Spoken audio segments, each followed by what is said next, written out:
Divorce इस शब्द से सभी लोग वाकिफ है और ये शब्द जो है लोगों की जिंदगी हिलाकर रख देता है। लेकिन अब डिवोर्स को लेकर एक और नया शब्द आया है जो इन दिनों वेस्टर्न कंट्रीज में बहुत ज्यादा पॉपुलर हो रहा है। इस शब्द का नाम है स्लीप डिवोर्स। आखिर ये स्लीप डिवोर्स क्या है, क्यों वेस्टर्न कंट्रीज में ये पॉपुलर हो रहा है और कैसे धीरे धीरे हमारे यहाँ के युवा भी इस स्लीप डिवोर्स को अपनाने जा रहे हैं, चलिए जानते हैं। इन दिनों ये तो आम बात है कि हस्बैंड और वाइफ दोनों ही वर्किंग होते हैं, दोनों के वर्किंग आवर्स अलग होते हैं, ट्रैवल होते हैं। ऐसे में कई बार ऐसा हो जाता है कि पार्टनर्स का जो सोने का टाइम है वो एक दूसरे से बिल्कुल डिफरेंट होता है। सपोज कीजिए कि हस्बैंड जो है आपके वो बहुत लेट सोते हो, वो सुबह के 3 बजे सोते हो और मॉर्निंग में भी लेट उठते हो। वहीं वाइफ जो है उसे रात में 11 बजे सोना होता है और सुबह 7 बजे उठना होता है। तो ऐसे केस में कई बार होता है कि दूसरा पार्टनर जो जगा हुआ है उसके कारण सोने वाले की नींद खराब होती है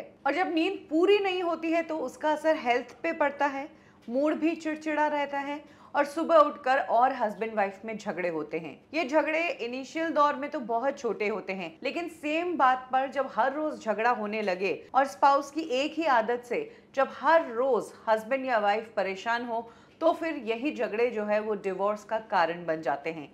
इसीलिए इन दिनों लोग स्लीप डिवोर्स कर रहे हैं। स्लीप डिवोर्स का मतलब ये है कि हस्बैंड और वाइफ रहते तो साथ में हैं, लेकिन एक दूसरे को सोने में जरा भी परेशानी नहीं देते हैं। दोनों अलग अलग सोते हैं, अलग अलग बिस्तर पर, ताकि जगह की परेशानी ना हो, खर्राटे लेने की परेशानी ना हो। कई बार स्लीप डिवोर्स में हस्बैंड और वाइफ अलग अलग रूम्स में भी सोते हैं, यानी कि एक दूसरे को अच्छा स्पेस देते हैं सोने के लिए और एक दूसरे की स्लीपिंग साइकिल को डिस्टर्ब नहीं करते हैं। कुछ केसेस ऐसे भी हैं जहां पर हस्बैंड और वाइफ बिना तलाक लिए स्लीप डिवोर्स में रहते हैं, यानी कि सोने के लिए वो अलग अलग घरों में जाते हैं। वेस्टर्न कंट्रीज में ये तरीका बहुत ज्यादा पॉपुलर हो रहा है और कपल्स इसे पॉजिटिव महसूस कर रहे हैं कि सिर्फ कुछ समय अलग सोने से हस्बैंड और वाइफ के बीच की जो प्रॉब्लम्स है वो कम हो रही है। ये जो स्पेस है ये मिसअंडरस्टैंडिंग्स और चिड़चिड़ेपन और फ्रस्ट्रेशन को कम कर रहा है।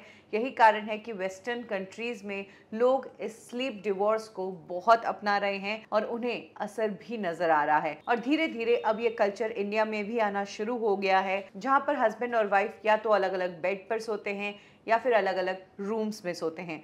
हालांकि इंडिया में इस तरह के कल्चर को अभी अपनी जड़ें फैलाने में वक्त लगेगा, क्योंकि हमारे इंडिया का तो कल्चर यही है कि हस्बैंड और वाइफ तो क्या, शादी के बाद पूरी फैमिली और सभी लोग इकट्ठे रहते हैं, जॉइंट फैमिलीज में रहते हैं। ऐसे में ये स्लीप डिवोर्स यहाँ पर फैलना मुश्किल है। आपको क्या लगता है, पति और पत्नी के बीच झगड़े कम करने के लिए ये स्लीप डिवोर्स का तरीका कहाँ तक सही है? कमेंट सेक्शन में जरूर शेयर करें।